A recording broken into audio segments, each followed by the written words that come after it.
Fantastic. You fell into the trend and bought one of these Temu projectors or TikTok projectors or wherever you call it. I have an actually upgraded model here that is 1080p that has an actual 400 ANSI ISO lumen rating for the brightness and has autofocus and auto keystoning. Regardless, the problem you will have with these projectors is if you want to use them, not to watch content, but simply to project a false window. For example, here's the famous TikTok one, but I guess there are a variety of things that you can throw on just to give your room some ambiance. A problem that I'm sure everyone faces is you can't adjust the brightness on this one. And on the popular one on TikTok, that white one with the manual focusing, when you have to dive into a hidden menu to adjust the LCD, the backlight brightness. But on other models such as this one, which is superior, it however lacks manual brightness adjustment. So I will show you a rather quick and simple way of fixing this. And what I ultimately have settled on, I will show a variety of methods, is ND filters and in hot swap little clamp here, which allows me to, there you go, swap in a different filter and adjust the brightness. Although you don't have to even go the ND filter route. This dims the whole image evenly. And this is simply because I don't like the vignetting in the corners and, well, it's a square LCD in there, and I don't think there are easy ways to cut a square aperture.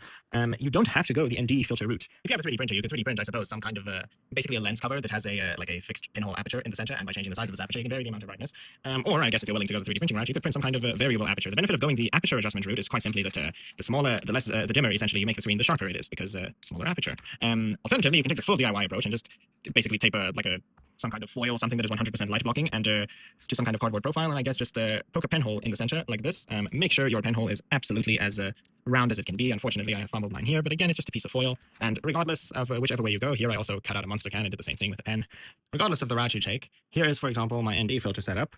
I can remove it, and there's the brightness with and without. Alternatively, here is my cut monster can. It is probably as cheap as it gets. Let me go ahead and pop that in. There you go, and there's the brightness of the image now. Also, I guess if you really wanted to go the DIY route, you can use your DIY pinhole aperture.